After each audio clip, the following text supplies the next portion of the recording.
콩팥 기능이 크게 떨어져 제구실을 못하게 되면 강제로 피를 걸러주는 투석을 하게 됐죠. 네, 그런데 일반적으로 하는 혈액투석보다 간편하고 몸에 무리도 덜 주는 복막투석이 치료 효과 면에서도 오히려 더 낫다는 연구 결과가 나왔습니다. 김기봉 기자가 보도합니다. 약물 치료로 효과가 없어 2년 동안 혈액투석을 받았던 나윤정 씨. 일주일에 3번씩 병원을 찾아 5시간 동안 혈액을 빼내 걸러내는 과정은 여간 힘들지 않았습니다. 병원에서 누워 있어야 되고 또 몸도 내가 뭐 활동할 수도 없고 음식도 먹을 수도 없고 여러 가지로 너무 힘들었어요.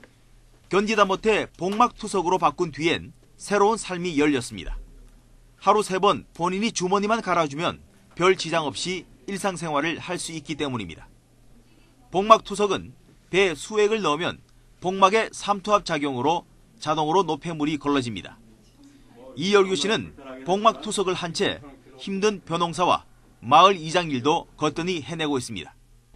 제가 벼농사를 이제 한 2만 4,000평을 짓는데요. 아무 지장 없이 일을 하고 있습니다. 남들 하는 대로 다 하고 있고. 대한신장학회 조사 결과 파트타임 이상 노동을 하는 사람의 비율이 혈액투석 환자 가운데는 32%밖에 안 되지만 복막투석 환자는 57%로 높았습니다. 여기에다 치료비도 혈액투석이 4배 정도 비쌉니다. 그런데도 우리나라 투석 환자 19은 복막이 아닌 혈액투석을 받고 있습니다. 신체적으로 경제적으로 훨씬 힘들고 부담이 큰 혈액투석을 이처럼 많이 선택하는 이유는 그만큼 치료 효과도 클 것이라는 기대 때문입니다. 하지만 사실은 그렇지 않다는 게 전문가들의 지적입니다.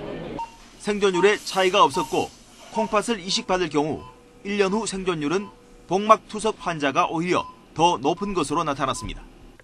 따라서 병원도 환자도 혈액투석에만 의존할 게 아니라 복막투석의 이점도 보다 적극적으로 고려해야 한다는 지적입니다. 양쪽 치료에 효율의 차이가 없고 생존율의 차이가 없다면 사회활동으로의 복귀가 더 쉽고 자기의 기존에 하던 사회생활과 그러한 직업을 유지하기 훨씬 더 쉬운 복막투석이 지금보다 훨씬 더 많이 이용되어야 되고. 하지만 더 중요한 것은 투석을 해야 할 만큼 콩팥병이 악화하지 않도록 예방하는 것입니다. 특히 콩팥병은 초기에 별 증상이 없기 때문에 평소 관심과 검진이 필요합니다. YTN 김기봉입니다.